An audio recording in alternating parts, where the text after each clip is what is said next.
할렐루야. 하나님은 진리십니다. 아멘. 우리 같이 옆 사람에게 인사하겠습니다. 사랑하고 축복합니다. 사랑하고 축복합니다. 사랑하고 축복합니다. 네. 우리가 지난주에 리트릿을 진행하면서 사실 교회론에 대한 얘기들, 요즘 교회론에 대한 얘기들 가끔 강의를 많이 하시더라고요. 아마 코로나 시대를 겪어오고 세대가 바뀌어가면서 우리가 교회라는 것이 무엇인가에 대한 다시 한번 질문을 던지고 그런 얘기들을 좀 많이 하는 것 같아요. 교회의 방향성과 그런 나아갈 것들, 그런 것들을 지금 고민하지 않으면 안 되는 시기 같습니다. 그래서 저희도 사실 이런 얘기들을 하면서 여러 가지 얘기를 나누는데 우리 성도님들의 이야기를 듣다 보니까 좀 교회가 가지는 조직 문화나 어떤 처음 온 사람들이 어울리기 좀 받아들이기 힘든 여러 가지 어떤 어려운 점들, 이런 것들을 그 새로운 사람들이 교회에 맞춰가기보다는 우리가 그 사람들이 잘 참여할 수 있도록 좀 맞춰가 보자라는 얘기들을 좀 하면서 지금 기존에 있었던 그런 교회가 가지고 있는 문화들에 대한 고민들을 좀 같이 나눴던 것 같아요. 아마 새로운 사람들에게는 교회는 너무나 익숙해서 당연한 문화지만 사실 굉장히 어색하거든요. 저희가 앞에서 이렇게 방언 기도하면 뭐 하는 이런 모든 것들이 사실은 다 불편할 수 있어요. 뭐 헌금을 드리고 뭐 하고, 그러니 그런 사람들이 의지를 가지고 교회에 오지 않고서는 교회에 온전히 정착하기는 어려운 구조가 돼버려 있는 거죠. 너무 커지다 보니까 교회 오면 일단 집사, 권사 뭐 하는 사람들인지 잘 몰라요. 그냥 다들 권사님을 부르고 뭐 하고 직분이 있나 보다 생각하고 장로님이라고 얘기하고 하니까 그게 사실 우리나라 유교 문화에 유교 문화에 이렇게 빗대어 보면 되게 익숙하고 사실은 편합니다. 그냥 이렇게 다 같이 위에 장로 어른이 있고 목사가 있고 뭐 이렇게 해주고 하는 그런 그 계급적 구조가 사실 되게 편한데, 그건 우리나라 사람들이니까 사실 그렇게 좀 편한 거지 성경적으로 가지고 있는 모델링은 아닌 것 같아요. 그러다 보니까요, 뭐 그런 편한 문화로 이렇게 우리나라와 문화와 같이 섞여 있다 보니까 사람들이 왔을 때 그런 문화를 보면서 뭘 느끼냐면 저게 교회인가 보다라고 생각할 수 있게 된다는 거죠. 그래서 얘기한 것들이 이런 것들 좀 없앱시다. 이런 것들 갖다가 너무 강조되기보다는 좀 편하게 할 수 있는 것들 좀 만들어 봅시다 라고 얘기가 되는 거죠. 근데요, 우리가 얘기해 보면 알지만 사실요 굉장히 어렵습니다. 네, 누구든 편하게 왔으면 좋겠죠. 누구든 편하게 와가지고 살아가 같이 어울려서 같이 우리 오정 선생님 스며든다 라고 얘기하는데 그렇게 하면 좋겠지만 어색한 데에 와가지고요 이렇게 스며드는 게 쉽지 않아요. 저희도 어디 여기 동아리나 이런 데 가보면 처음 가면 다 낯설어가지고 뭐 하나하나 다 낯설잖아요. 근데 또 특히나 이곳은요 세상에 그런 사교 모임 같은 것이 아니에요.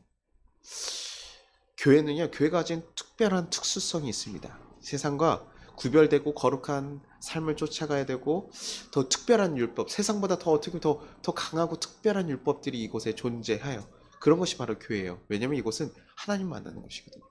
하나님 백성으로 하나님께 예배를 드리고 거룩하게 하나님 명하시는 명령들을 따라 살기로 하는 사람들의 방향을 얘기하는 거거든요. 그러니 여기는요 굉장히 특수한 그 규칙을 버릴 수가 없습니다.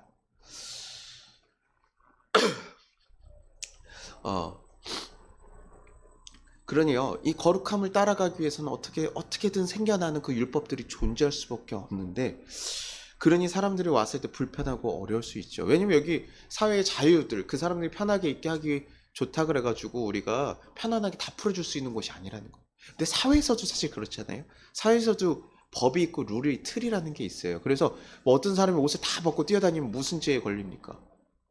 자유니까. 저 사람 벗고 더워서 벗나 보다 그냥 이렇게 생각하실까요? 아니요. 풍기물랑죄에 걸려. 누군가에게 피해를 주거나 누군가의 그런 것을 문제를 일으킨다면 당연히 법적으로 체벌을 하게 되고요.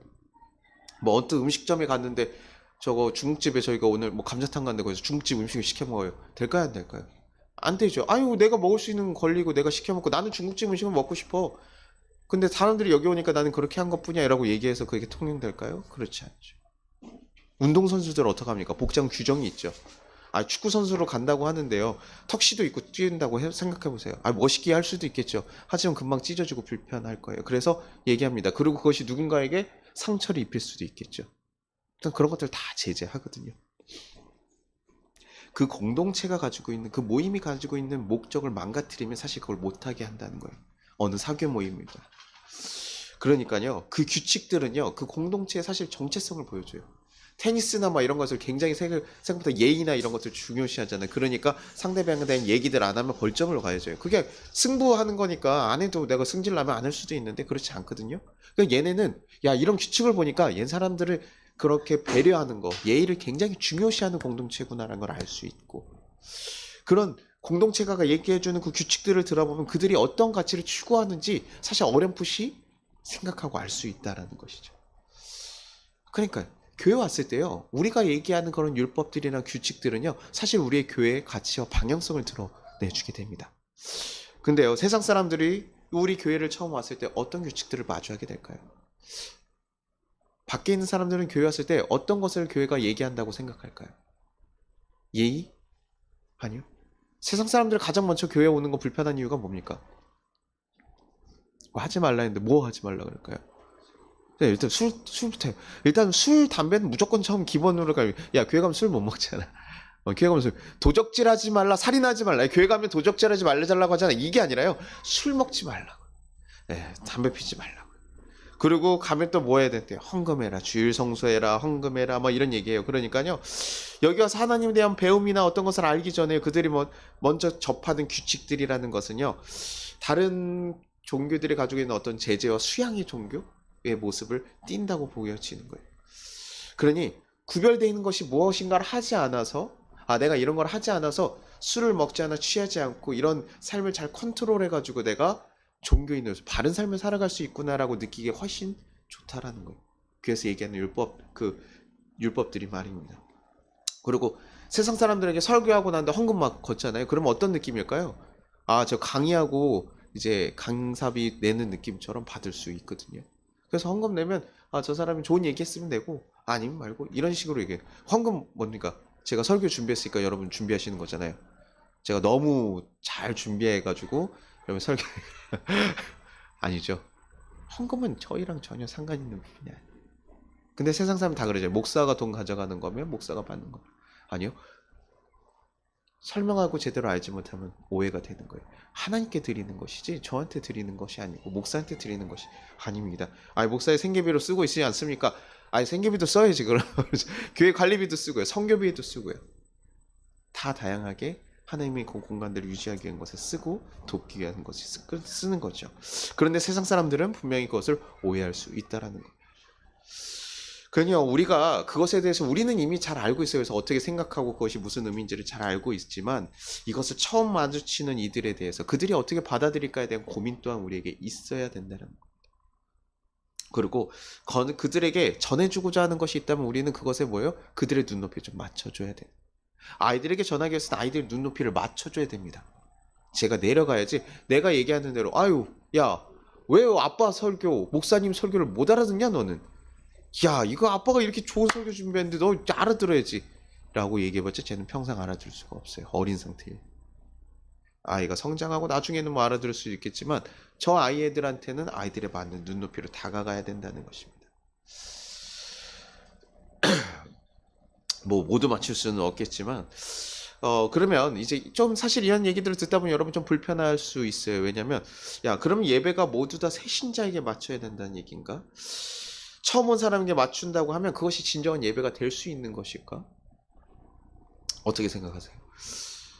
그리스도인들 코로나 때 막 예배에 대해서 절대 포기하지 말자 그래서 우리가 굉장히 사수하고 갔었잖아요. 그러면 그 예배의 자리 그런 것들을 어떻게 우리 지켜야 되잖아요.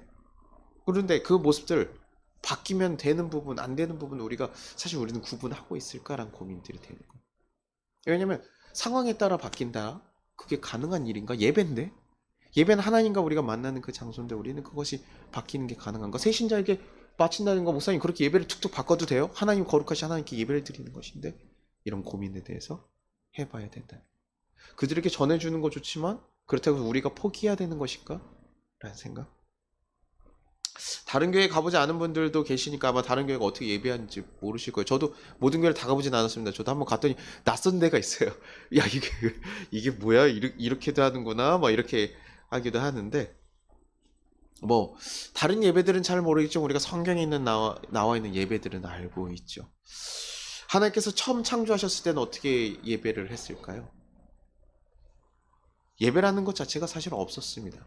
하나님과 언제든 교제하면 되는 거예요. 하나님과 만나고 교제하는 거예요. 근데 아담이 거기서 쫓겨난 다음에 뭐 합니까? 자신들이 어떤 뭐 추수하거나 어떤 기념할 때 그럴 때 예물 같은 걸 바치면서 하나님께 기려요. 그리고 다른 성경인물도 지나가다 보면 어떻게 합니까? 하나님을 만났어요. 하나님 역사를 경험했을 때 그때 뭐 합니까? 하나님을 기억하겠다. 기리자고 해서 돌담을 쌓거나 비석을 세우거나 해서 여기는 어떤 지역이야. 그러면서 뭐 멜로 뭐 임마누엘 하나님과 함께 하셔서 이런 식으로 딱 기억할 수 있는 명칭을 만들면서 기념하는 일을 했어요. 그렇게 그것이 뭡니까? 예배였던 거죠. 그래도 이제 하나님께서요. 이제 그 출애굽하면서 사람들에게 얘기합니다. 야, 니네가 천막을 지어라. 가장 중심, 지파들 중심 가운데 천막을 지어서 이동할 때도요. 이 위치 그대로 이동해야 돼요. 다 이동할 때. 그래서 40일 광야를 이동하면서도 뭐 합니까? 천막 중심에 거기에 그 언약궤와 그 십계명과 언약 그 아론의 쌍난 지팡이를 갖다 넣어가지고 그 자리. 그 여호와의 언약궤 가운데 하나님이 임재하신다 이래가지고 그때부터는 거기서 예배하는 거. 그래서 대제사장만 들어갈 수 있고 그런 식으로 계속 이동형 예배가 되었어요. 그 다음에 어떻게 됐을까요? 그 다음 왕국이 만들어집니다. 왕국이 만들어지고 나서 예배를 어디서 했을까요? 성전에. 다윗이 또 솔로몬이 만든 성전 가운데 가서 거기에서 있어서 그때부터 유대인들이 저 멀리서부터 오는 거예요. 제사를 지내기 위해서 멀리서부터 오는 거예요. 성전에. 내가 거기서 임하겠다. 내가 그 자리에 임하겠다라고 하나님께서 결정하셨고 그 자리에 사람들이 다 오게 됐습니다. 근데요. 이 성전에서 예배를 잘 하다가요.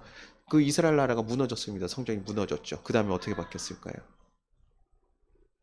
성전이 무너지니까요. 이제요. 제사나 제식을 드릴 수 없습니다. 포로인데 어떻게 드릴 수 있겠습니까? 제한되는 거. 그러니까요. 이제 회당 중심으로 모이기 시작하는 거예요. 그래서 유대인들 10명이 모이면 회당을 하나씩 지을 수 있어요. 남자 유대인입니다. 여자는 이때 다 세지 않아요. 남자 유대인들 10명이 모이면 회당을 하는데 그때부터 거기 가서 이제 말씀을 근거하고 이제 포로 시기가 됐을 때는 왜냐면 그때부터 성경이 쓰여졌거든요. 기록을 남기기 시작했고 사람들에게 전해야 되니까 그러면서 이제 말씀을 읽고 보면서 하나님 뜻을 발견해가는 것들이 이제 예배의 형태로 바뀌어가는 거예요. 지금 이런 식으로 우리가 말씀을 공부하는 것들이 그때서 조금씩 바뀌어갔죠. 그 회당으로 이렇게 예배하다가 예수님 오시고 나서는요. 예수님 다 오시고 났을 때 계속 그렇게 회막에서 예배를 드리고 있다가 이제 예수님 죽고 나서 부활하실 때 회막이 찢어지면서 이제 그 휘막이 찢어지면서 이제 성전에 대한 그런 것들이 다 깨고 이제는 우리가 모두 성령을 받아서 어딘가 모여서 하나님을 구하면 그 자리에 하나님 임하시는 그 역사가 열리게 된 거예요. 그전에는 어떤 통로가 있었다면 이제 그것을 찢으셨거든요. 그 다음 완전히 열려버렸어요. 그래서 뭐합니까? 어디서 성령 받습니까? 처음에 오순절 어디서 일어났죠? 다락방이에요. 다락방 뭐 지금 생각하면 우리 그런 쪼무탱진 건 아니에요. 그 이스라엘 그 다락방 커가지고 이렇게 큰 연회 같은 룸입니다. 그래서 2층에 있는 그 사람들을 초대하는 룸인데 마가 아마 좀 잘 살았던 것 같아요. 그래서 크게 좀 한 100 몇 명 모일 수 있는 그런 데인데 거기에 성령이 임하시는 거 뭐예요? 예수를 믿는 사람들이 모여 있는 곳에 이제 성령이 임하기 시작하는 거예요. 그래서 그 다음번에 예배들을 어디서 드립니까? 예수님 죽고 나서요. 사람들이 어디서 주방, 막 주방에서도 드리고 어디서 숨어서도 드려요. 거기서 그때 예배의 가장 큰 형태들은 뭐였냐면 성찬이었어요. 떡과 저거 빵과 떡이를 포도주요. 포도주를 떼는 일, 성찬하는 예수님이 기념하는 일이. 그래서요. 그 로마인들이 굉장히 큰 오해를 샀었죠. 로마인들이 야 쟤네 살과 피를 먹는다더라. 그러면서 이상한 집단처럼 불려집니다. 왜 주방에서요 막 식칼 있고 막 이런데 거기서 같이 이렇게 하니까 이상한 사람. 괴기스럽잖아요. 살과 피를 먹는. 그런 식으로 예배하다가 그래서 그리스 로마한테 핍박당하면서 그런 것들이 다 무너지니까 어디로 갔죠? 카타콤이라는 그 지하에 한 번도 빛을 볼 수 없는 그런 곳에 가서 예배를 드리고 시작했어요. 거기서 삶을 살았죠. 그러다 이제 나중에 로마의 국교가 인정되면서부터요. 그다음부터 이제 올라오고 우리가 얘기하는 성당이나 이런 우리가 알고 있는 그런 예배들로 와요. 그러면서 예배도 계속 바뀌어 옵니다. 예전에는 이렇게 같이 말씀은 같이 읽을 수가 없었어요. 예전에는 정말 일반 사람들은 언어를 잘 모르잖아요. 지금 우리나라처럼 언어를 다 아는 게 아니니까 그때 헬라어로 된 거나 히브리어로 된 거를 그 앞에 사제가 읽어주는 거예요. 그럼 성도님도 알아들어요? 못 알아들어요? 못 알아들어요. 그러니까 구분을 못해요. 그냥 듣는 거예요. 그러고 나서 성경이 이제 나중에 중세 넘어오고 하면서 성경에 대해서 이제 얘기를 하고 그것들이 쓰여지기 시작하고 사람들이 읽을 수 있는 언어로 바뀌기 시작하는 거. 생각보다 그렇게 오래된 역사는 아니에요. 그런 것들이 시작되기 시작하면서 우리가 말씀을 보고 공부를 하게 되고 교회라는 거. 그래서 교회라는 거는 건물이 아니라 모인 사람들을 얘기하게 되죠. 그래서 모이게 되고 함께 하게 됩니다. 예배의 모습들이 어떻게 됩니까? 계속 다양하게 바뀌었어요. 전체적으로 하나님을 만나는 것들. 근데요, 바뀌지 않는 건 뭡니까? 이 가운데서요. 이 지금 형태들은 다 바뀌었죠. 돌담을 쌓기도 하고 성전에 가기도 하고 다. 근데 바뀌지 않는 건 뭘까요? 하나님을 만나는 거예요. 하나님을 기억하는 거예요. 하나님께서 얘기하신 말씀들을 내가 경험했고 그랬을 때 그것을 기억하게 하는, 그래서 그것에 감사하는 역할이에요. 하나님께서 나에게 임하셔서 임재하셨다, 이끄셨다, 하나님께 말씀하셨다. 그것을 잊지 말자, 기억하자. 그래서 하나님께 감사하는 거 하나님께 돌려드려요. 그래서 예배 가장 기본적인 것은요, 하나님께 감사하고 하나님 기억하고 돌이켜보는 일이에요.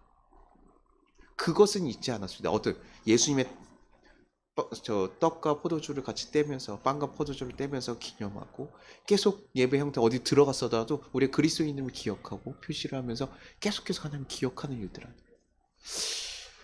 하나님을 기억하기 위해서라면 그 겉에 있는 그 중심은 잊어버리지 않았지만 겉에 있는 것들은 변화되었다라는 거예요. 그래서 지금도 우리가 그것을 기억하기 위해서 이렇게 설교자들이 사실 지금 생기면서 하나님의 말씀에서 풀이하고 해석하면서 얘기해 주는 것, 이것들이 뭡니까? 설교자의 이런 말씀 듣고 수양하는 것이 아니라, 술과 담배를 끊기 위해서가 아니라 하나님을 기억하고 하나님이 어떤 사람인지, 어떤 존재인지 우리가 경험하는 일입니다. 그래서 하나님을 경험하기 위해서 말씀을 보는 거고요.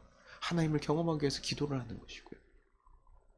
설교자를 통해서요, 조금 더 편안하게 우리가 듣기 위한 노력들을 하는 겁니다. 하나님께서는 시대에 맞게요, 좀 정해주시기도 하고요, 사람들이 바꿔가기도 합니다. 그래서 종교개혁 같은 걸 통해서 계속 안 좋은 것들은 계속 바뀌어가면서요, 설교하라는 이런 형태로 계속 바뀌어가는 거죠. 그러니까 저희도요, 다른 교회 여러분 예배 드리면 저희 교회 약간 예배 순서 약간 다르죠. 앞에다가 이렇게 제가 모든 제식 같은 거 다 약간 들어가 있고 마지막에 말씀을 좀 넣어놨어요. 원래 보통 설교 끝나고 나서 광고하고 헌금하고 이런 식으로 가는 경우가 많은데, 저희는 좀 말씀을 기억하고 여러분 갔으면 좋겠다. 우리가 예배가 끝났을 때 하나님 말씀에 기도하고 하나님 말씀에 이렇게 해서 하나님과의 그 만남을 끝으로 갔으면 좋겠다. 뭐 식사 시간이 있긴 하지만 그래도 그것이 우리의 목적이에요. 그래서 예배의 가장 뒷순서로 제가 설교를 옮겨놓은 거예요. 다른 거 끝나고 나서 자꾸요, 설교 끝난 다음에 은혜를 이렇게 받고 하나님 뜻이 고민하다가도 광고가 나면 광고에 탁 꽂히거든요. 광고가 중요하지 않은데 앞에 놓자. 하나님 기억하고 가자. 우리가 정말 중요시하는 예배조차도요, 그러니 바뀌어 간다는 거예요. 정말 코로나가 아니라요, 정말 거리를 못 돌아다닐 정도로 전염병이 퍼졌다? 그러면요, 목숨 걸고 교회에 나올 것이 아니라요, 우리 가족을 지키고 다른 사람 전염병에 퍼지지 않도록 우리가 노력하면서 그 가운데서요, 우리가 해야 될 일은 하나님의 뜻을 기억하는 거. 어떻게 해야 되는 것이 맞을까? 하나님은 어떻게 하실까를 만드는 거예요. 그래서 제가 코로나 때요, 되게, 지금 교회는 되게 막 하고 있는데요, 루터나 이런 경우도 종교개혁자들 보면요, 코로나 때 그런 그 흑사병이 돌았을 때 그들이 뭐 했냐면 교회 나오지 말라 그랬어요. 루터 자체가 그렇게 얘기했거든요. 야, 다른 사람에게 피해를 주는 일들을 하지 마라. 니네 와서 니네 거기서 근신하면서 그 안에서 예배를 드리라고 얘기를 해요. 왜냐면 누군가 와서요, 내가 하나님 앞에 나온다는 거 하나만으로 내 주위에 있는 사람들에게 다 병을 옮길 거다? 그러면 오지 말아야 되는 것 같아요. 우리가 지켜야 되는 것은요, 이 예배의 형태만이 아니에요. 그러니요, 이 코로나를 겪으면서 세상 사람들이 우리 봤을 때 왜 자꾸 배타적이라고 얘기를 하냐? 야, 우리는 목숨 걸고 예배를 지켜야 되는데, 맞아, 예배 지켜야죠. 그런데 예배 장소에 나오기를 자꾸 얘기하니까 얘기를 한 거예요. 그렇다고 해서 안 나오는 게 좋은 건 아닙니다. 나오는 게 훨씬 더 유익해요. 같이 함께 모이는 게 유익합니다. 하지만 지금 그것이 누구에게 피해를 된다면 우리는 고민했어야 되는 거예요. 근데 우리의 모습이 그러다 보니까, 야, 교인들은 참 자기들 생각만 해. 자기들 기준에 너무 확고하게 돼 있어 라고 얘기하면서 참 배타적인 집중으로 얘기하는 거예요. 근데 얘기했죠. 하나님의 자녀들은 하나님의 뜻이 무엇인지를 고민하고 하나님이 어떻게 하기를 원하시는지 생각하고 해야 된다. 주일 성령수 뭐 중요하고 안 한 것이 아니라 하나님은 그때 어떤 마음으로 어떻게 하기를 원하셨을까? 하나님이라면, 예수님이라면 어떻게 하실까를 원하셨을까? 우리 그걸 고민했어야 된다는 거죠. 그것이 우리의 모습을 드러내주기 때문에.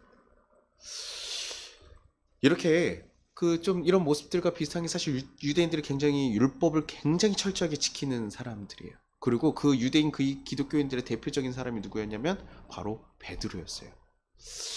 예수님께서 부활하시고 나서 좀 갈라졌습니다. 헬라인 그 외국에 있는 좀 다른 타지에 있는, 예루살렘이 아닌 다른 타지에 있는 사람들이 헬라파 유대인이라서 약간 재미교포 같은 이렇게 교포 느낌들이 나는 사람들이고, 언어도 그래서 헬라어를 쓰고 이런 사람들과, 그래서 바울 중심으로 해서 이렇게 갈라진 팀과, 그 다음에 원래 이스라엘에 있었던 유대교를 지켜왔던, 유대의 율법을 지켜가면서 그 예수님을 믿었던 유대인 그리스교, 이렇게 갈라져 있었어요.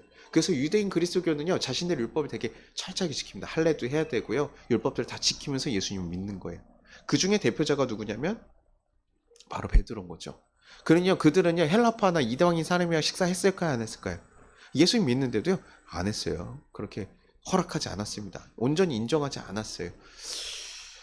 바울이 막 성령의 역사들을 하고 있으면서도 베드로는요 아직도 거기 유대인 그리스도인들과 함께요 그 율법들을 철저히 지키면서 이방인들을 아직 배척하고 있을 때였거든요.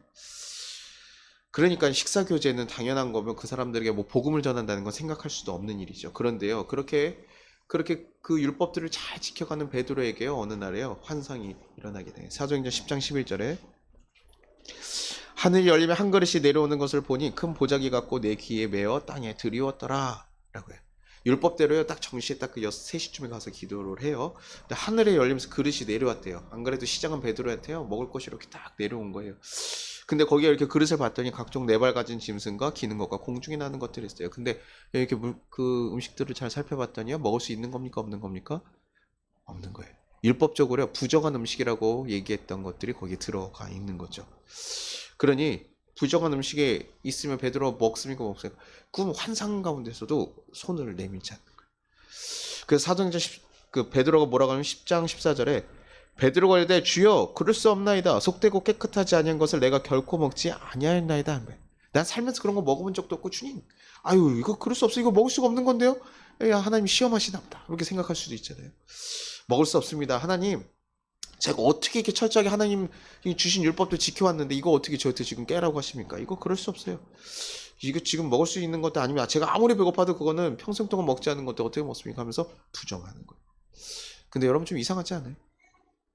이거 누가 명령하고 있습니까? 하나님이 얘기하고 있어요. 하나님을 지켜가는 이들에게 하나님 뜻을 지켜가겠다고 지금 하나님 율법 못 어겨야 하는데 그걸 얘기하는 사람이 누굽니까? 하나님이시거든요. 그러니까 하나님 다시 말씀하시는 거예요. 사도행전 10장 15절에 또 두 번째 소리가 있을 때 하나님께서 깨끗하게 하신 것을 내가 속되다 하지 말라 하더라.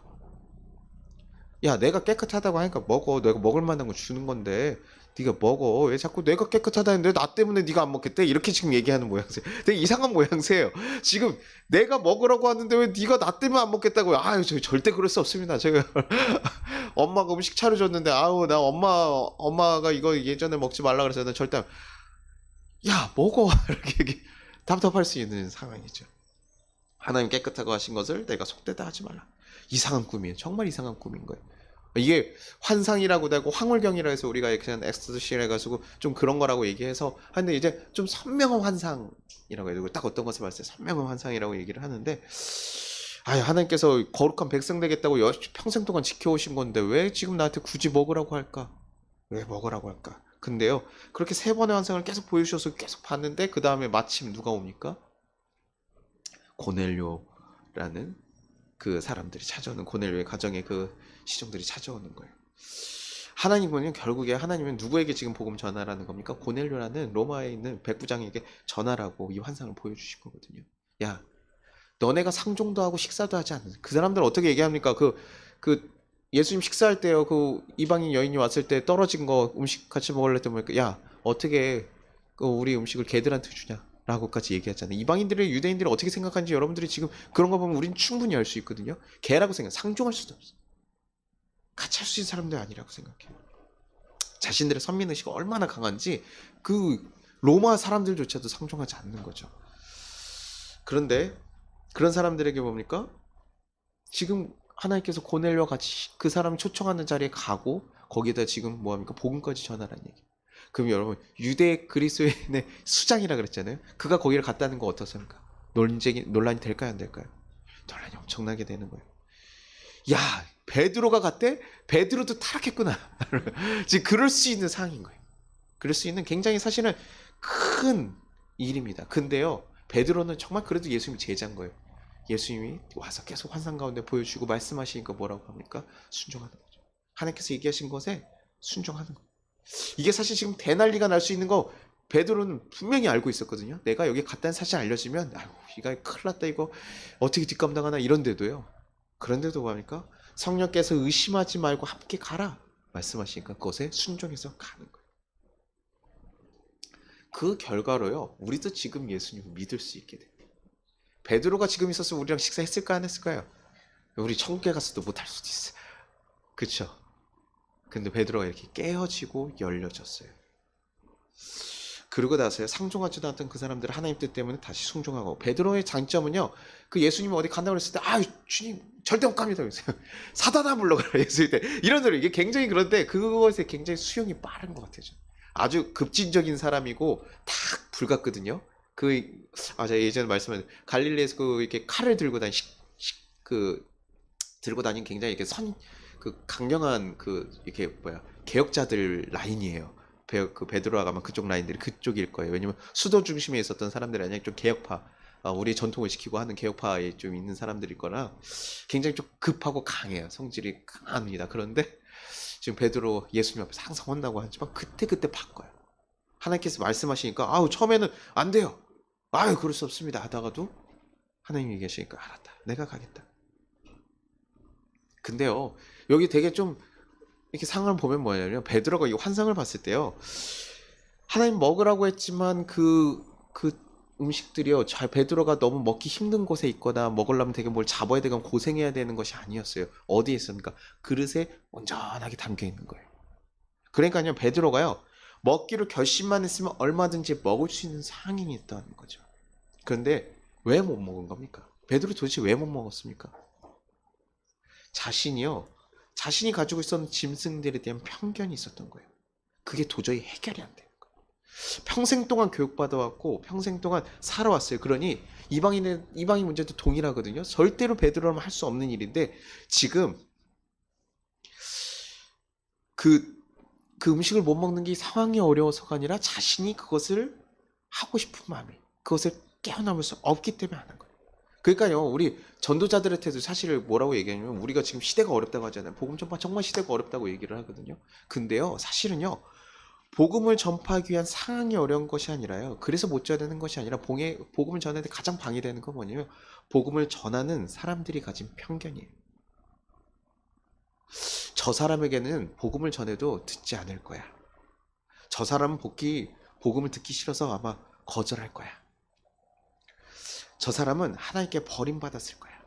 그런 편견들이 우리가 그 사람들에게 나가서 복음을 전하지 못하게 막을 때가 너무나 많이 있다는 거예요. 도대체 하나님의 그 놀라운 모든 죄인을 사랑하시는 모든 사람을 사랑하시는 그 놀라운 복음을요. 그 복음을 은혜에서 소외시킨 사람이 누굽니까? 바로 우리가 될 수 있다는 거예요. 디모데전서 2장 4절에 하나님은 모든 사람이 구원을 받으며 진리를 아는 데 이르기를 원하시느니라. 사도행전 1장 8절 오직 성령이 너에게 임하시면 너희가 권능을 받고 예루살렘과 온 유대와 사마리아 땅끝까지 이르러 내 증인이 되리라 하시니라. 성경에서 무엇이라 얘기합니까? 모든 사람이 구원받기를 원하고 계시다는 거예요. 그런데요. 하나님께서는 그런 뜻을 가지고 있는데 우리가요. 구원을 받을 자 못 받을 자를 구별해서 되겠습니까? 그것도 우리가 살아오면서 가졌던 선입견으로 말이에요. 베드로에게도요. 이미 예수님 아셔서 지금 성령 이거 경험하기 전에요. 예수님 부활하시고 승천하실 때 얘기하신 거. 야 어디부터야? 유대와 예루살렘 가 일단. 예루살렘 너네 믿는 사람들하고 그 다음 어디요? 퍼져서 유대와 사마리아. 그 다음 어디까지래? 땅끝까지요. 그 사람들이 땅끝까지 복음 전해야 되는 거 알았을까요? 몰랐을까요? 예수님이 얘기하고 있어요. 마지막에 가지고 얘기하죠. 우리가 다른 주중에 얘기한 것들을 이렇게 중간에 얘기한 건 몰라도 제가 만약에 여러분과 마지막 설교, 그럼 그 정도 설교는 그래도 기억할 수 있잖아요. 그렇죠? 그러니까 예수님 올라가시면서 얘기한 거예요. 야, 그렇게 간절하게 기다렸던 예수님. 그리고 베드로가 자기 시리에 빠져있다가 야, 너가 나를 사랑하냐, 내가 사랑하냐 용서했던 그 예수님이 올라가시면서 얘기하신 거예요. 그러니요. 우리 너무나 기억할 수밖에. 그래서 사람들이 뭘 생각하냐면요. 땅끝까지 복음을 전해야 된다고 알아요. 땅끝까지 복음을 전해야 된다는데 그것이요. 이방인에게 복음을 전해야 되는 일이라고 생각하지 못했다는 거예요. 땅끝까지 가는데 거기서 이방인들은 사람이라고 보지도 않는 거예요. 야 만나도 그 사람들은 복음 전할 사람 아니야. 사마리아 사람들은 그 사람들은 어떻게 복음을 전해? 그러니까 예수님께서 계속 어떤 비유를 합니까? 선한 사마리아인 비유했을 때요. 너네를 정말 아프고 니네가 강도 만났을 때 그 사람들을 고쳐준 사람이 누구라는 거예요? 사마리아인. 너네가 사람같이 생각하지 않는 사마리아. 그러면 누가 이웃이냐? 누가 이웃이냐는 거예요. 내 아픔을 같이 위로해주고 치료해준 사람이 사마리아인이면 그 사람이 너의 이웃이라는 거예요. 하나님의 뜻을 지켜서 그 사랑을 전하는 사람이 하나님의 자녀이며 그 사람이 하나님의 이웃이지 그 사람이 가진 스펙과 그 사람이 가진 어떤 일들이 아니라는 거예요.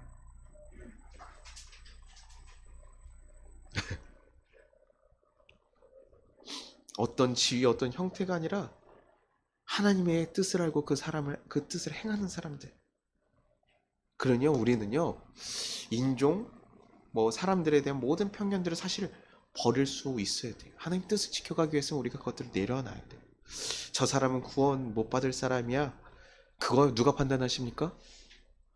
여러분, 우리 한번 물어보죠. 우리는요, 구원 다 받을 수 있습니까? 아멘.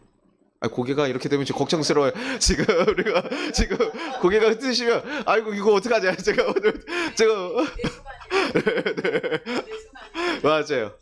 우리가 할 수 있는 일이 아니에요. 제가 아무리 여기에서가 지금 여러분들에게 권사를 주고 장로를 주고 막 우리 권사님 장로하셔야죠.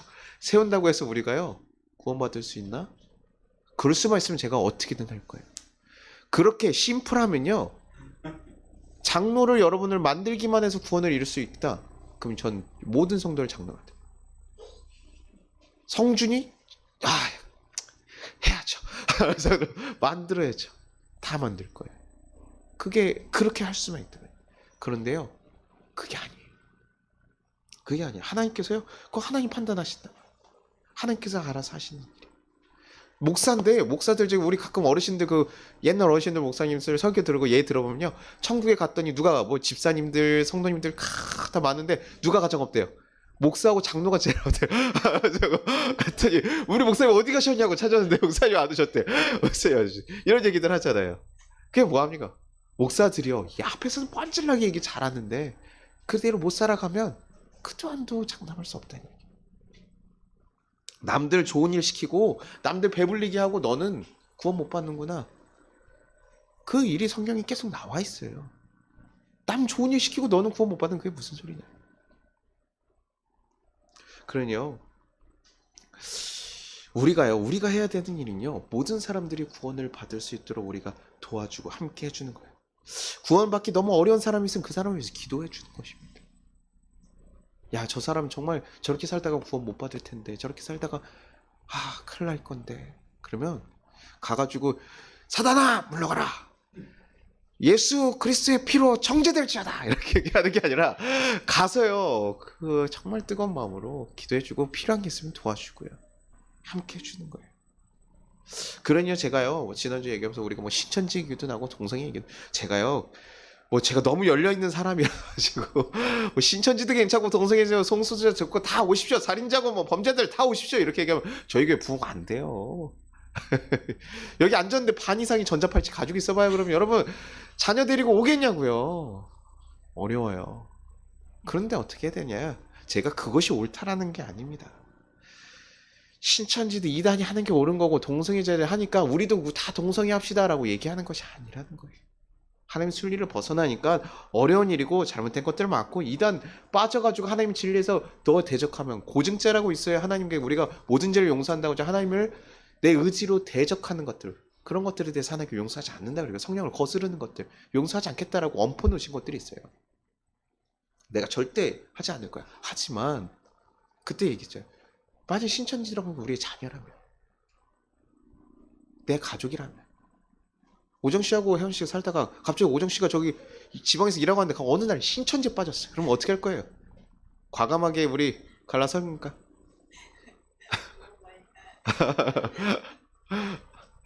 쉽지 않은 일이죠. 계속 설득하고 막 남편 정신 차려. 아니야. 뭐 신천지 이런 거 아닙니다. 지금 너무 고생하시는데 타지 가서 고생하시는데 그게 아니라 우리가 그렇다는 포기할 수 없는 사람들이 있잖아요. 포기할 수 없는 거예요. 내 자녀라면요. 포기할 수 없는. 저희 아이 조이조아가요 만약에 빠졌다. 목사를 그만둬서라도 제가 그 아이 바꿔가기를 힘써야죠. 제가 뭐가 중요하겠습니까? 안 그래요? 저희 아이가 이단에 가서 하나님을 모른다고 한다면 제가 제가 어떤 게 중요하겠어요? 다 포기하고 하면 그렇게 할지도 몰라요. 그런데 그들이요, 하나님을 만나고자 하고 하나님을 찾고자 하고서 온다고 했을 때는 우리가 탕자와 같이 우리 또한 죄인에서 용서받은 그것을 기억하면서 그들을 받아주고 품어주는 돼야 된다. 그래야 그들이 아버지의 사랑을 느낄 수 있게 된다. 돌아와서 첫째 아들이 야 저거 아버지 지금 그 탕자처럼 아버지 죽으라고 얘기한 거랑 똑같아요. 예물 그 유산 먼저 달라고 하니까 아버지 먼저 돌아가시라는 얘기 아닙니까? 그렇게 세상에서 아주 매몰될 수 있는 그런 일인데 그 한 사람 뭐합니까? 아버지 품어주거든. 그러니까 변화되고 깨닫게 되고 하는. 저 나쁜 자식 저거 저 내쫓아야 돼요. 그게 아니라 하나님 원하시는 거 우리에게 그 얘기하시는 거예요. 내 마음이 그래. 내 마음이 저들조차도 난 돌아오기를 원해. 그러니 첫째 아들아 너 이미 다 가졌으니 저 같이 품어주면 안 되겠니? 안아주면 안 되겠니? 베드로야 네가 부정하다고 생각해서 그 사람들 정말 복음이 필요한데 그 사람들에게 벽을 세우지 말고 너 그거 뛰어넘을 수 없겠니? 갈 수 없겠니? 함께 할 수 없겠니? 제가 성준이가 아마 저한테 얘기해가지고 목사님 제가 좀 몸이 좀 멸치여가지고 저 안 되겠어요. 좀 몸 좀 이렇게 튼튼하게 하려고 온몸에 좀 문신이랑 이런 것 좀 하고 올게요 목사님. 딱 얘기하면 제가 뭐라고 얘기할까요? 가까우니까 정신 차려. 한 대 때리거나 정신 차려 이 새끼. 그래서 야 임마 정신 차려 임마. 뭐 자세히 이유를 물어보면 얘기하겠죠. 우리가 하나님의 거룩한 성전이고 너가 있는 거 주어진 대로 했으면 좋겠다. 근데 성준이가 그래 너무 하고 싶은 거예요. 그 다음 주에 하고 왔어요. 그럼 어떻게 해야 됩니까? 너 하나님의 거룩한 성전을 이 자식이고 너 이거 야 그렇게 더럽혔어? 나가! 야 나가 임마 너 아주 우리 교인 아니야 이제 단 데 가! 이렇게 얘기해서 쫓아내야 될까요?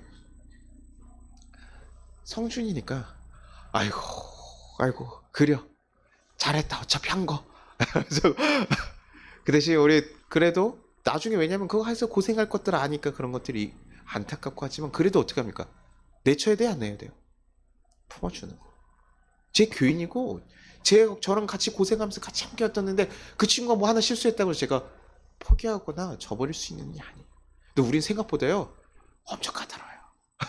교회들이 엄청 까다로워요. 목사님도 한번 대들고 막 했다 그래봐요. 이야, 천인공노할 사람이 되겠어. 교회에서 그냥 죄인이 돼버리거든요. 그 용서 못 받을 짓입니까?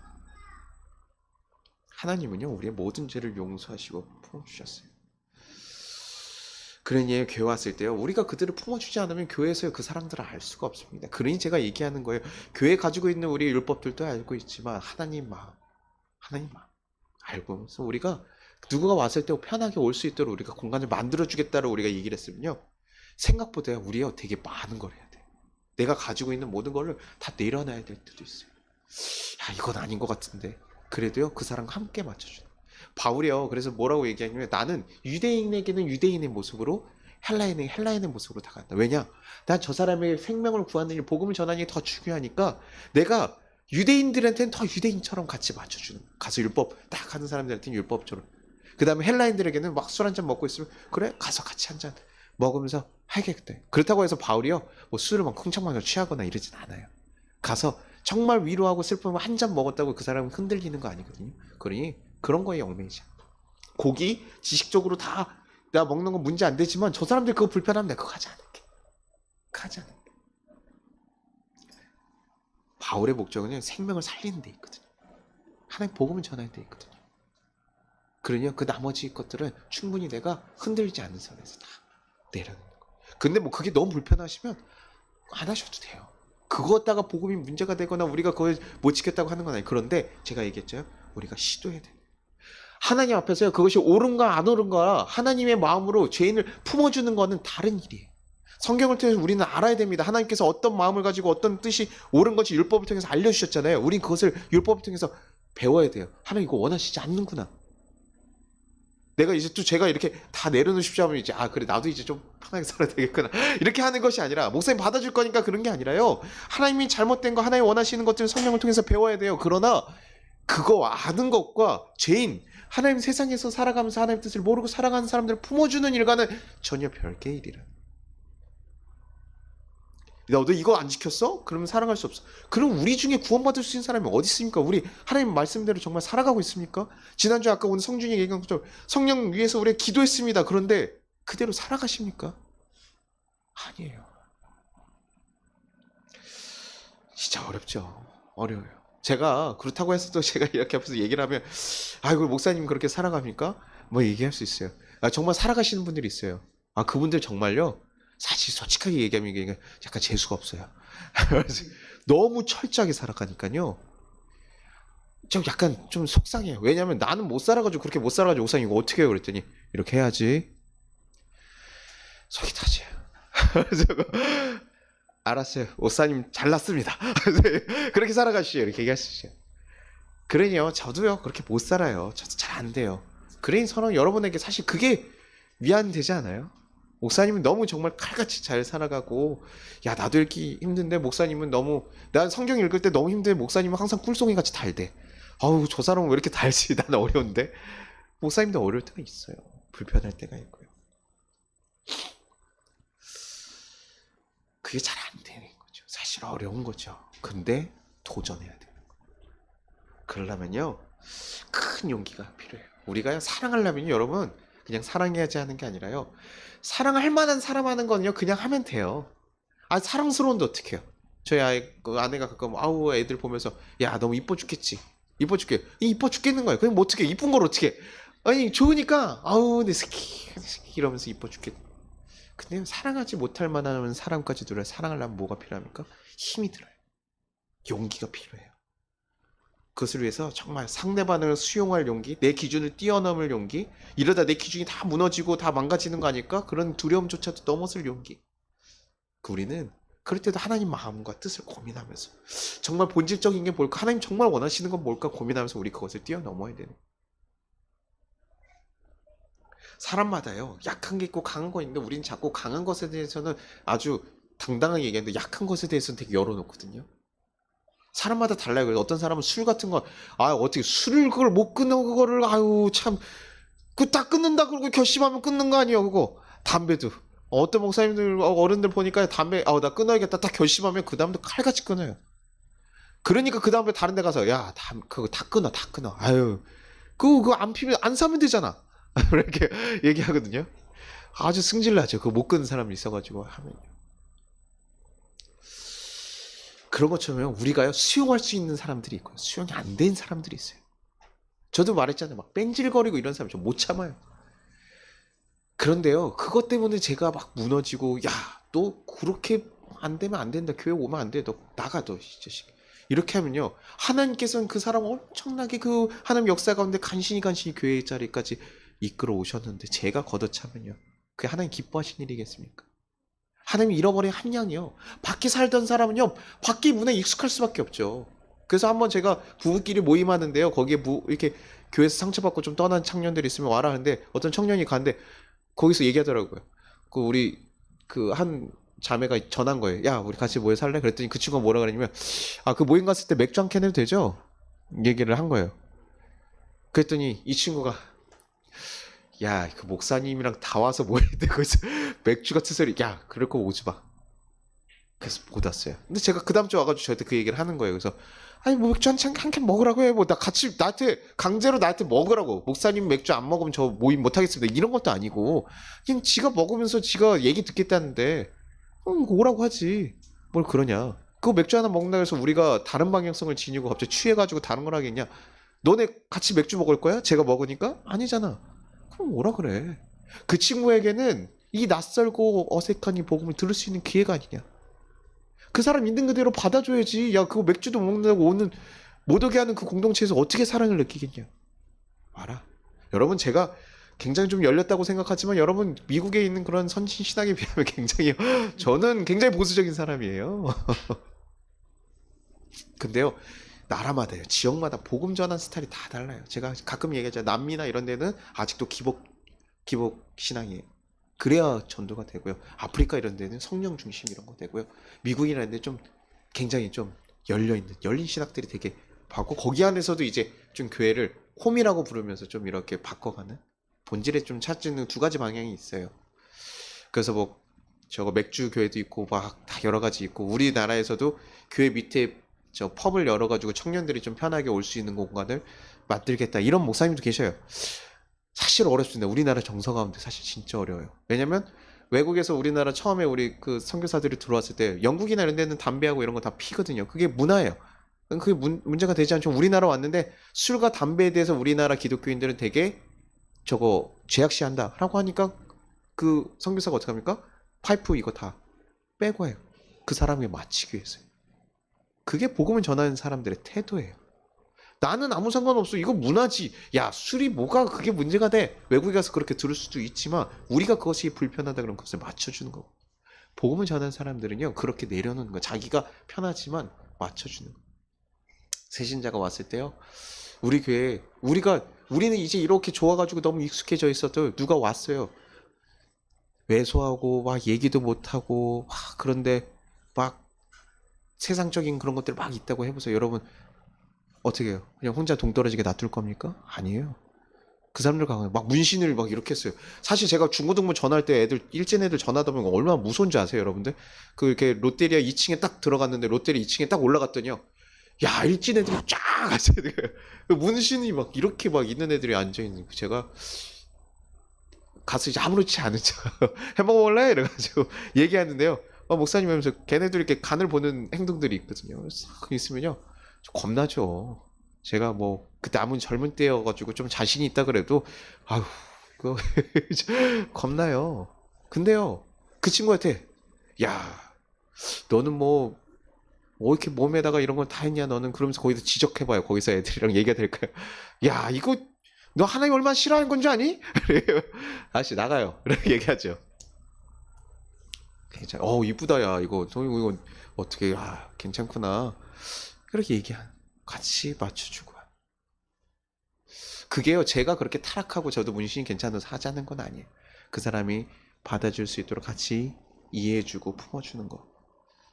그래서 그 사람들이 느끼는 것이 어떤 율법적으로 문신을 하도 대두가에 걸려 넘어지는 것이 아니라 기독교인들은 내가 어떤 모습이든 누구가 됐든 하나님께서 언제나 받아주시는구나.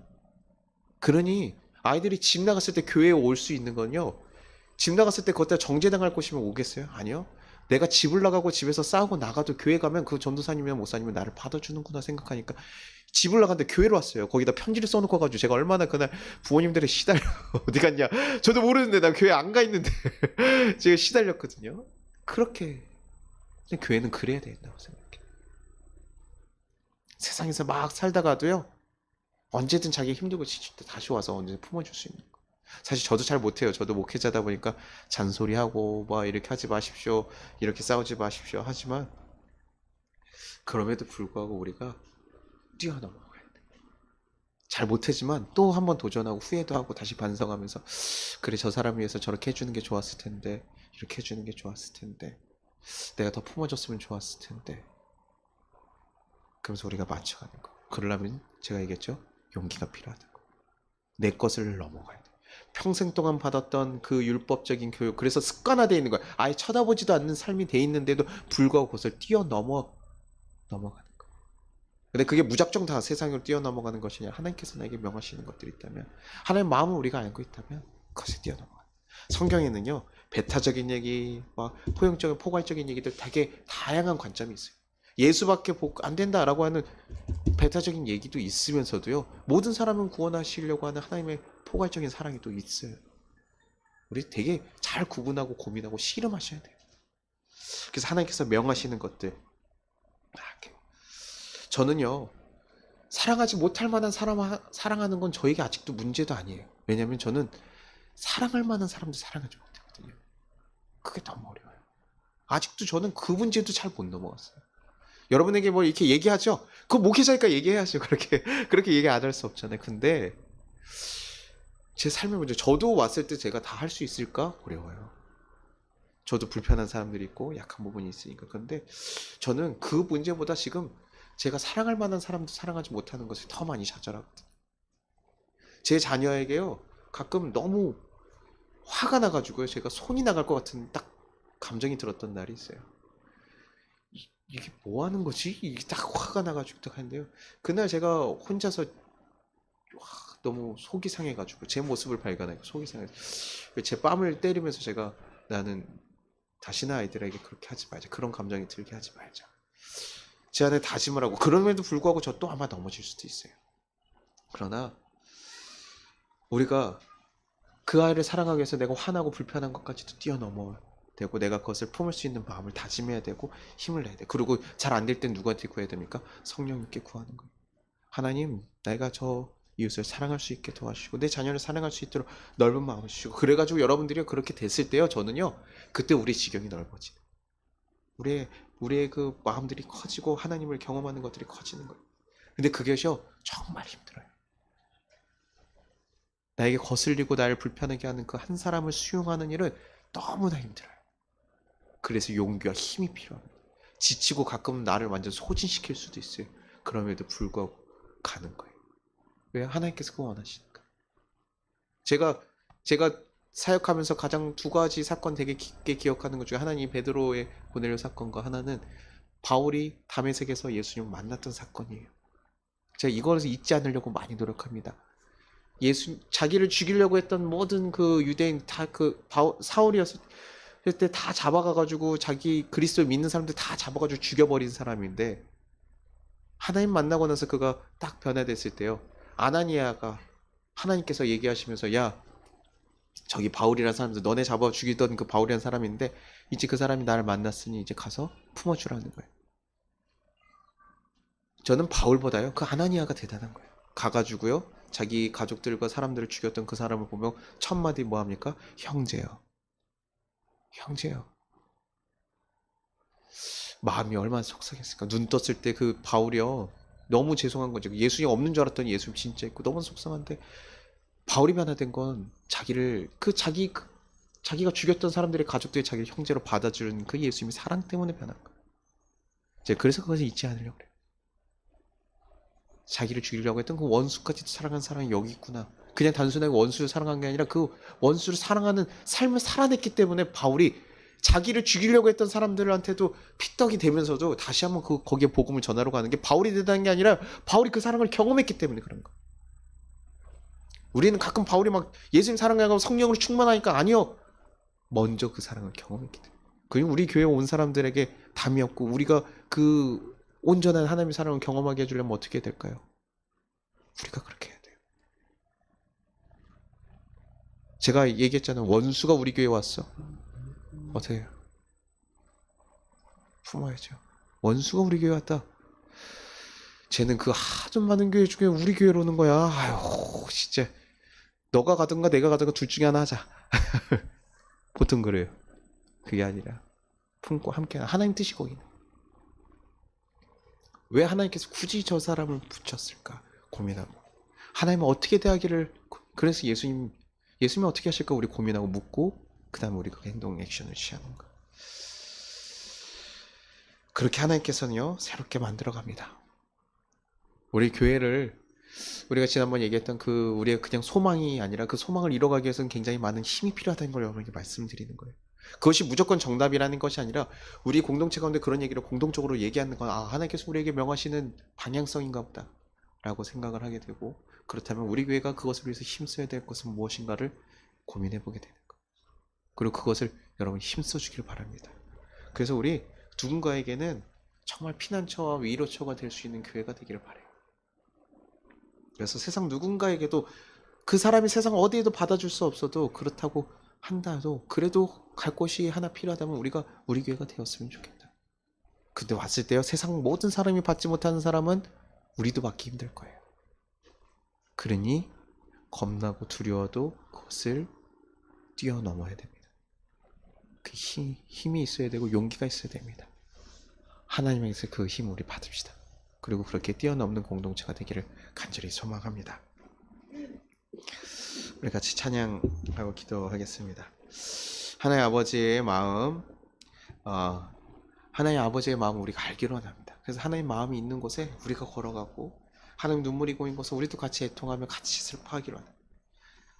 단순히 내 삶에만 치여서 내 삶에 힘든 것만이 아니라 정말 하나님 마음이 있는 거. 하나님은 우리 당연히 사랑하시죠. 하나님한테 우리는 너무 사랑하는 존재. 그런데 하나님의 마음이 있는 다른 이들도 우리가 사랑하기로. 그 마음을 우리가 깨달아 알아서 주님 그 마음대로 내가 살아가기를 간절히 바랍니다. 우리 고백할 수 있기를 바랍니다.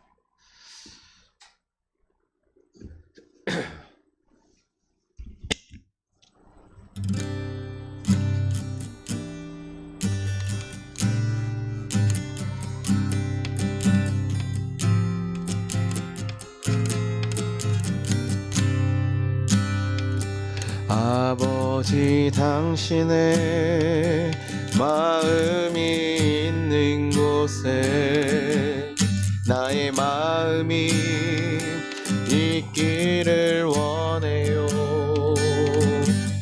아버지 당신의 눈에 나의 눈물이 고이길 원해요. 아버지 당신이 바라보는 영혼에게 나의 두 눈이 향하길 원해요.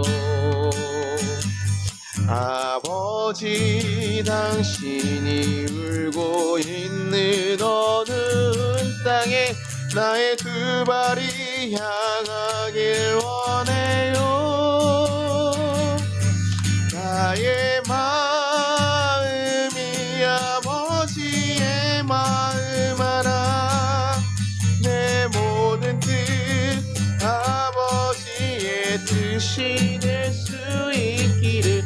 나의 온몸이 아버지의 마음 알아.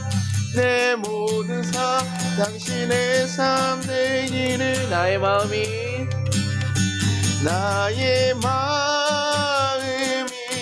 아버지의 마음 알아. 내 모든 뜻 아버지의 뜻이 될 수 있기를. 나의 온몸이 아버지의 마음 알아. 내 모든 삶 당신의 삶 되기를. 우리 같이 기도하겠습니다. 하나님 아버지 감사합니다. 우리를 선하게 인도하시고 이끌어 주셨음이 감사합니다. 우리에게 너무나 큰 사랑을 부어주셨음에도 불구하고 우리의 마음은 크지 못할 때가 많이 있습니다. 하나님, 우리로 하여금 하나님의 마음과 또 죄와 선을 구별할 수 있는 눈과 지혜를 허락하여 주시옵소서. 그리고 죄인까지도 품어줄 수 있는 넓은 사랑과 깊은 마음을 부어 주시옵소서. 그렇게 우리의 삶을 통해서 하나님의 삶과 마음을 전하고 그 삶이, 그 마음이 온전히 흘러갈 수 있도록 인도하여 주시옵소서. 그 사랑이 우리 삶에 가득 채워질 수 있도록 인도해 달라고. 하나님의 마음이 있는 곳에 우리가 온전히 갈 수 있게 해달라고. 그것이 내 마음과 다를지라도 내 마음에 하나님 마음을 합치는 것이 아니라 하나님 마음에 내 마음을 합치하는 그 일들이 일어나게 해달라고. 우리 같이 주여 한번 부르고 기도하도록 하겠습니다. 주여! 하나님 아버지 감사하고 감사합니다. 하나님, 우리가 하나님의 큰 사랑으로 인해 우리가 이미 곁에 살아왔습니다. 하나님, 우리가 정말 이 세상 살아가면서 그 역사 가운데 우리가 살아갔습니다. 주님 붙잡으시고 역사하여 주옵소서. 하나님, 우리 가운데 하나님의 마음이 어디에 있는지 하나님 우리가 바라보게 하시고 그 사랑으로 하나님 모든 사람들을 품어줄 수 있는 자들이 되게 도와주시옵소서. 그 사람들과 함께 살아갈 수 있는 자들이 하나님 되게 하시고 그들을 품어줄 수 있는 울타리가 될 수 있도록 주여 도와주옵소서. 하나님, 그것이 우리의 힘으로 되지 않습니다. 우리의 힘으로 너무나 어렵고 힘이 듭니다. 하지만 하나님이 주시는 그 큰 능력과 사랑으로 하나님 우리가 그것들을 감당할 수 있게 도와주옵소서. 그 힘으로 우리가 그 일들을 감당할 수 있도록 주여 도와주옵소서. 하나님의 넓은 사랑이 우리 가운데 있기를 소망합니다. 하나님의 넓은 사랑이 우리 가운데 가득하기를 소망합니다. 주여 붙잡으시고 이끌어 주시옵소서. 하나님의 그 사랑으로 하나님이 온전히 전할 수 있게 도와주시옵소서. 하나님의 그 뜻 하나님 우리 가운데 임하기를 소망합니다. 그래서 하나님, 우리 교회가 누군가에게는 정말 큰 피난처와 위로자가 되게 하시고, 하나님 정말 사랑이 온전히 가득하게 있을 수 있는 귀한 곳이 되게 도와주옵소서. 하나님, 저 또한 이렇게 고백하지만 저 또한 어렵고 불편하고 힘든 상황들이 있습니다. 하나님, 제가 감당할 수 없는 사람들도 있습니다. 그러나 하나님, 저에게 힘과 능력을 부으셔서 제 지경이 넓어지게 하시고 제 사랑이 넓어지게 하셔서 하나님, 그 마음을 하나님 품고 나갈 수 있도록 주여 도와주시옵소서. 그래서 하나님의 마음과 같이 하나님, 내 마음이 점점 커져가며 확장되는 역사들이 일어나게 하시고, 정말 그 사랑이 필요한 자들에게 사랑을 전해줄 수 있는 귀한 통로가 일어날 수 있도록 역사해 주시고 역사해 주시옵소서.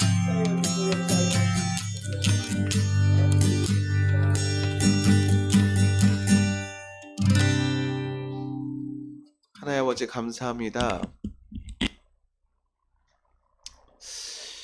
우리가 이 세상 살아가면서 내 기준과 내 뜻에 정말 하나님을 맞추며 살아가지 않았나 하나님 고민해 보게 됩니다. 하나님, 우리에게 하나님 마음을 정말 제대로 알게 하셔서 하나님의 뜻에 우리의 뜻을 맞춰갈 수 있는 귀한 삶을 살아가게 도와주시옵소서. 그러나 하나님, 그것이 너무나 힘들고 어렵고 불편할 때가 있습니다. 하나님, 우리에게 하나님의 큰 사랑과 큰 능력을 부어주셔서 우리의 마음이 넓어지게 하시고, 우리가 품을 수 있는 그 사랑을 우리 또한 하나님 누군가에게 전해줄 수 있도록 주여 지켜주시옵소서. 그래서 우리의 삶 가운데 포용하지 못했던 사람들을 포용하는 그 역사들이 더욱더 일어날 수 있기를 소망합니다. 그래서 하나님의 마음을 깨닫는 자들이 더 늘어나기를 소망합니다. 하나님, 세상에서 정말 갈 곳 없어서 힘들어하는 그들에게 우리가 정말 작은 피난처가 되기를 간절히 소망합니다. 주여, 우리에게 언제나 하나님의 뜻에 온전히 깨달을 수 있게 하셔서 아니라고 할 때는 멈추고 가라고 할 때는 불편하더라도 넘어갈 수 있는 그런 귀한 역사들이 일어날 수 있게 인도하여 주옵소서. 그렇게 하나님과 동행하는 귀한 삶을 살아가게 주님께서 인도하시고 이끌어주시고 믿사옵고, 또 한 주간 살아가면서 하나님을 경험하고 하나님 마음을 더 깊이 누리고 살아갈 수 있는 귀한 성도들 될 수 있게 인도하여 주옵소서. 우리를 사랑해 주심이 너무나 감사드리며 예수님 이름으로 기도드리나이다. 아멘. 주기도문 하겠습니다. 하늘에 계신 우리 아버지여, 이름이 거룩히 여김을 받으시오며 나라가 임하시오며 뜻이 하늘에서 이루어진 것 같이 땅에서도 이루어지리라. 오늘 우리에게 일용할 양식을 주시옵고, 우리가 우리에게 죄진 자를 사하여 준 것 같이 우리의 죄를 사하여 주시옵고, 우리를 시험에 들게 하지 마시옵고 다만 악에서 구하시옵소서. 나라와 권세와 영광이 아버지께 영원히 있사옵나이다. 아멘. 지금은 우리 주 예수 그리스도의 은혜와 우리 하나님 아버지의 무한하신 사랑과 우리를 보하시는 성령의 감화 감동하심이 이 나라 위에, 또 이 나라에서 신음하는 많은 이들 위에 이제부터 영원까지 함께 하시기를 축원합니다.